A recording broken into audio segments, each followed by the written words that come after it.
Les récentes expériences que j'ai eues ces derniers temps me donnent envie de tourner cette vidéo pour que je vous raconte certaines compréhensions que j'ai eues vis-à-vis de l'habitation.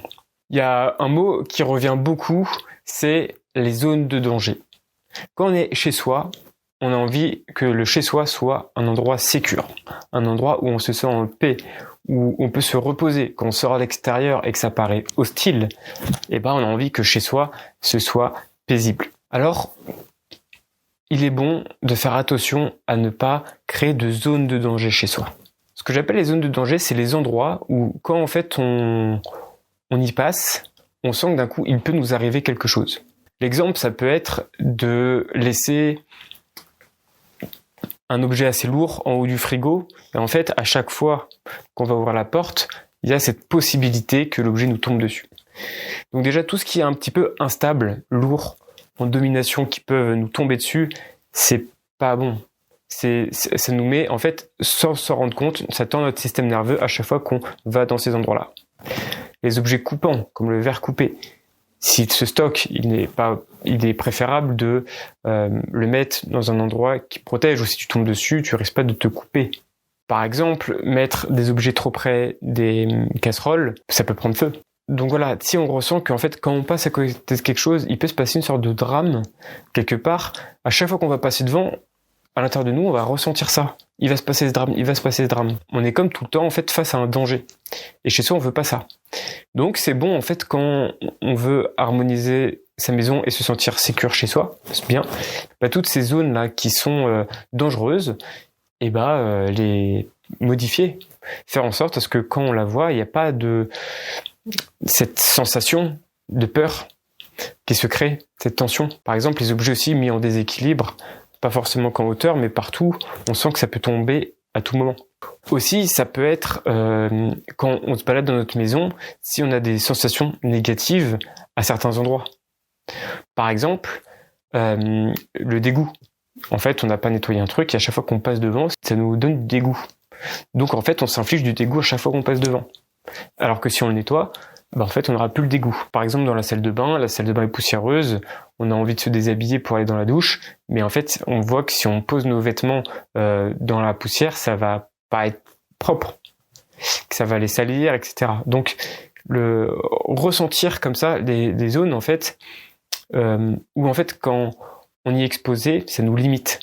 Par exemple, la poussière, si elle nous empêche de poser nos fringues, on se limite.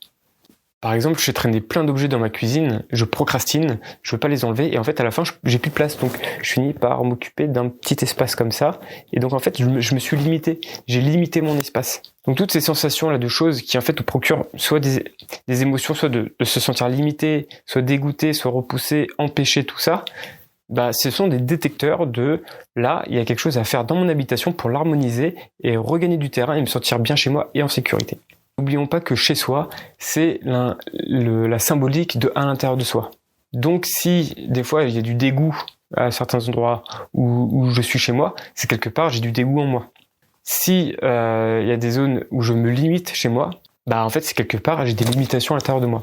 Et en fait faire le nettoyage des fois chez soi, ça permet aussi d'aider à se libérer intérieurement. Ou alors c'est vice versa, c'est quand tu te libères intérieurement qu'en fait ça se libère, voilà. Et aussi les zones de procrastination. Par exemple, j'ai acheté un nouvel objet, mais à la place de le mettre en place, je le fais pas. Je fais autre chose, ou je me dis plus tard. Donc en fait, il y a nos aspirations là qui veulent se mettre en place dans notre habitation, ce qu'on a envie d'incarner, de devenir, mais quelque part on procrastine et on met pas ça en place. Et donc en fait, il y a comme une stagnation au niveau de nos énergies. Et en fait, notre habitation n'est pas à notre image, elle est à l'image de notre ancien nous. Et c'est comme si on gardait en nous nos anciennes énergies. Et donc c'est pas bon pour la transformation intérieure. Si on veut se sentir bien, évoluer, faire circuler les énergies intérieures de nous, il est bon de mettre en place aussi ce qu'on a envie de mettre en place chez soi, si on peut le faire. Si on a le temps, la disponibilité et l'énergie. Donc tout ce qui est procrastination aussi, dans la façon de mettre les choses en place chez soi, c'est aussi c'est aussi à surveiller. Et en fait, non, les trucs que j'ai envie de mettre, je les mets. Rien ne m'y empêche. Si j'ai le temps, rien ne m'y empêche. Et puis si j'ai peur en fait, ça va être compliqué à faire, machin truc, je regarde un tuto, je prends le temps d'apprendre, je me fais aider. Et en fait, toutes ces fausses excuses pour le changement, arriver à les voir et à se mettre en place. C'est comme le ménage, quoi. C'est la procrastination. Non, il n'y a pas d'excuse. Si je vois qu'il y a du dégoût, je sais que si je lave, d'un coup, je me sens mieux chez moi. Alors je le fais.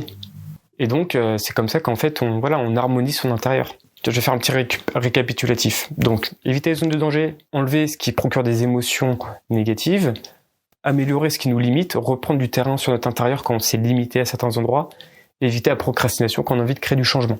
Donc ça, c'est plein de clés super positives pour avoir un habitat agréable et plus sécure. Voilà, il y a un côté un peu feng shui dans l'histoire. Voilà, je pars de mes propres observations vis-à-vis de comment j'organise ma vie. Donc peut-être que vous avez vu ça dans le feng shui ou d'autres pratiques. Mais en tout cas, voilà, c'est un truc que j'avais envie de partager de par mon expérience. Donc je vous laisse faire votre grand ménage et je vous dis à la prochaine pour une prochaine vidéo. Ciao, ciao.